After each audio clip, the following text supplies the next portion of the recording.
Ilang buwan ka na nagbebenta online pero parang stuck pa din ang sales mo? This video is for you. Stagnant ang sales at ang progress mo if hindi mo ito pinapansin sa online store mo.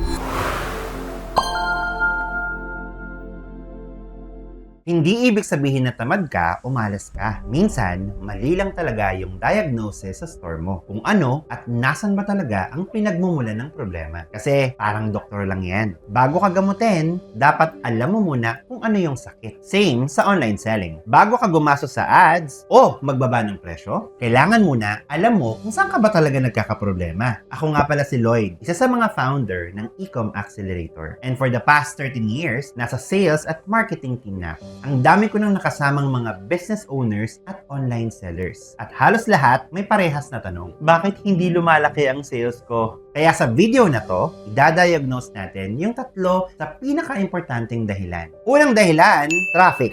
Walang enough na traffic papunta sa store mo. Traffic, ibig sabihin, visitors, product views, or product clicks. Kahit gaano pa kaganda yung produkto mo. Kung wala namang pumapasok sa pinaka-online store mo, wala ka talaga magiging buyer. As simple as that. Ano yung mga senyales na may ganito kang mga challenge? Kaunti ang clicks sa Shopee at TikTok listings mo. Sa TikTok naman, madalas, hindi umaabot ang videos mo. Sa tamang tao, kaya ang kaunti lang talaga ng views.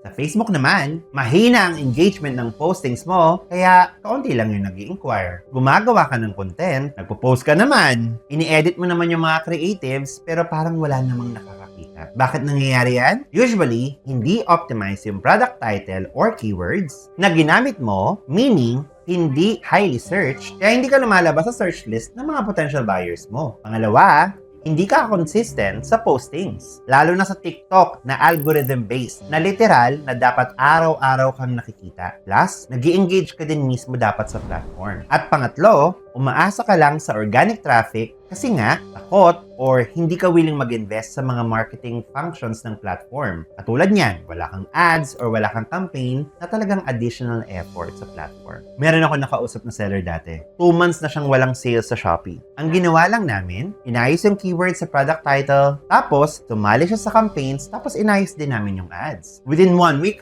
nagkaroon talaga ng orders. Ganun lang. Kaya, tanungin mo rin yung sarili mo. Ano kayang ginagawa ko para dagdagan yung eyeballs papunta sa store ko? Let's say may traffic ka na. Pero, bakit wala pa ring benta or kaya bumibili? Ito naman, yung pangalawang reason, conversion. Ibig sabihin, ilan sa mga pumapasok sa store mo ang aktual na bumibili. Mga senyales na may conversion problem ka, maraming views, pero kaunti ang nag-a-add to cart. Marami nga nag-a-add to cart, pero hindi naman nag-check out. O kaya naman, ang daming nagtatanong sa chat, pero hindi naman nagtutuloy. Ano naman ang mga causes nito? Una, pangit ang product images or videos na ginamit mo. Alam mo yun, mukhang minadali lang. Hindi ganun ka-professional na kahit ikaw, alam mong hindi pa enough yung effort mo for this. Pangalawa, walang reviews. Kaya walang social proof. Eh di ba? Ito ang unang-unang tinitignan ng tao before they take an action to buy. Pangatlo, pricing. Kung pareha lang kayo ng presyo ng competitor mo, pero siya may hundreds of reviews. Pero guess what? Sa kanya pupunta si buyer. Pang-apat, kulang ka naman sa trust factors. Meaning,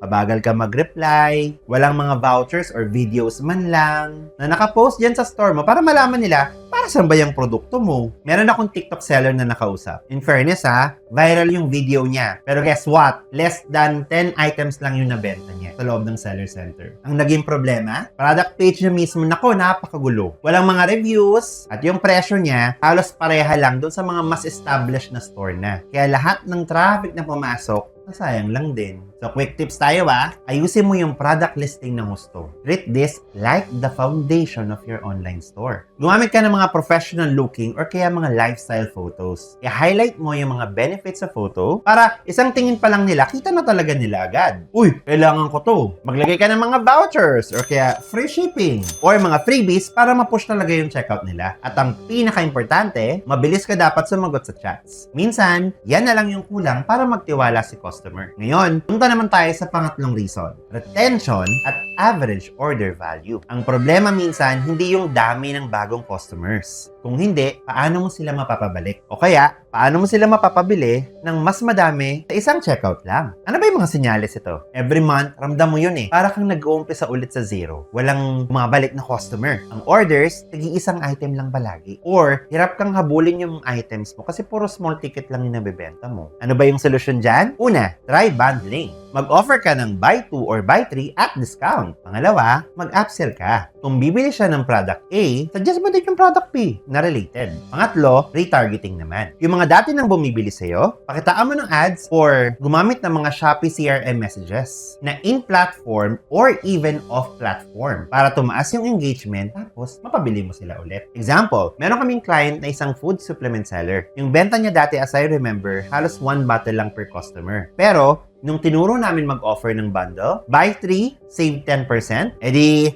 triple agad yung sales niya, same traffic, pero mas mataas yung average order value. So, para ma-diagnose mo kung bakit hindi lumalaki ang sales, 3 tanong lang ang kailangan itanong mo sa sarili mo. Una, may traffic ka ba? Pangalawa, nagko-convert ba yung traffic mo? Or pangatlo, bumabalik ba yung customers mo? Lumalaki ba yung orders nila? Kung wala sa 3 to, ang mga bagay na binabantayan mo, mahihirapan ka talagang mag-scale. Pero, kung maayos mo talaga yan step by step, dyan mo makikita yung growth ng online store mo, mapa-Shopee man yan, TikTok, or Facebook. Ngayon, gusto kong malaman, ano yung pinakamalaking challenge mo ngayon as a seller? Traffic ba, conversion, or retention? Maglalabas pa ako ng mga in-depth videos tackling these things para sabay-sabay tayong aangat. Please comment if you want more of this. At kung gusto mo ng mas structured or step-by-step na approach kung paano i-scale ang Shopee, Lazada, Facebook, or TikTok store mo, check out Ecom Accelerator Facebook page. Yun yung ginagawa namin dito. Tinutulungan namin yung mga sellers na hindi lang basta mag-ads para dumami yung traffic, pero magkaroon ng tamang strategy at execution para strategicang growth ng conversion at average order value. So kung stuck ka ngayon or kaya naman blinded kung paano i-scale yung sales mo, wag mong iisipin na wala ng solusyon. Baka mali lang yung diagnosis sa store mo. Kaya, let's fix it. If you find this video helpful, please like, comment, and share. And as we always say here in Ecom Accelerator, together, we accelerate. See you!